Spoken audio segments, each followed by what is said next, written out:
Shalom, hai semuanya. Perkenalkan, nama saya Natania, NIM 1931230004. Prodi Manajemen Pajak. Mata kuliah Pemeriksaan Pajak.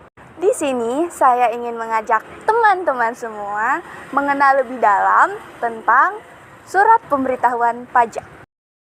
Di sini saya ingin membahas tentang surat pemberitahuan pajak. Nah, apa sih surat pemberitahuan pajak itu? Surat pemberitahuan SPT adalah laporan pajak yang disampaikan kepada pemerintah Indonesia melalui Direktorat Jenderal Pajak. Fungsi dari surat pemberitahuan SPT. Fungsi dari SPT adalah yang pertama, melaporkan pelunasan atau pembayaran pajak yang sudah dilakukan baik secara personal maupun melalui pemotongan penghasilan dari perusahaan dalam jangka waktu 1 tahun. Yang kedua, melaporkan harta benda yang dimiliki di luar penghasilan tetap dari pekerjaan utama. Yang ketiga, melaporkan penghasilan lainnya yang termasuk ke dalam kategori objek pajak maupun bukan objek pajak. SPT terbagi menjadi dua. Yang pertama, SPT tahunan. SPT tahunan merupakan laporan pajak yang disampaikan 1 tahun sekali atau tahunan, baik oleh wajib pajak badan maupun wajib pajak pribadi yang berhubungan dengan penghitungan dan pembayaran pajak penghasilan. Yang kedua, SPT massa.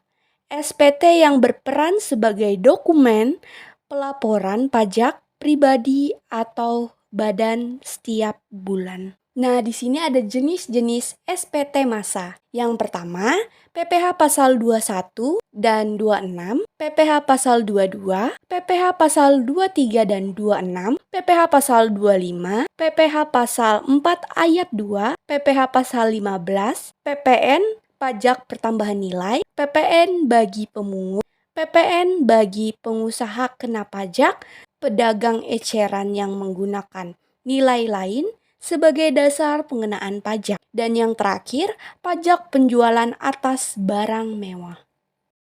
Jenis formulir dalam pelaporan SPT. Yang pertama, formulir bukti potong tersebut terbagi menjadi dua. Formulir 1721A1 khusus untuk para karyawan yang bekerja di perusahaan milik swasta. Dan yang kedua, formulir 1721A2 untuk karyawan yang menjabat sebagai pegawai negeri sipil.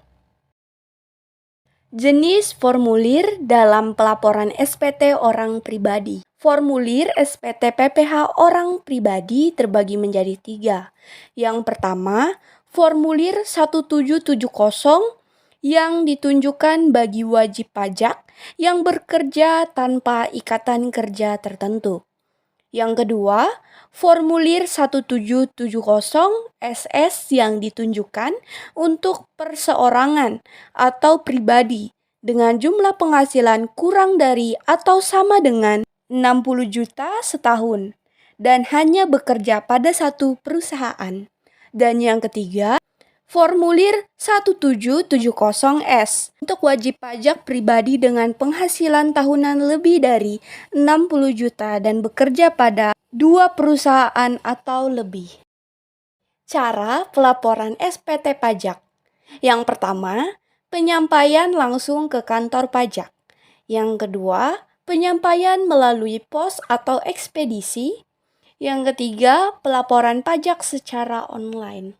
Sanksi atau terlambat melaporkan SPT. Jika SPT tidak dilaporkan pada waktunya, maka dikenakan sanksi sebesar 100.000 untuk SPT tahunan bagi wajib pajak pribadi. Dan yang kedua, 1 juta untuk SPT tahunan bagi perusahaan kena pajak. Yang ketiga, 500.000 untuk SPT masa PPN. Yang keempat, 100.000 untuk SPT masa lainnya. Sekian dari pemaparan saya pada hari ini. Terima kasih untuk semuanya.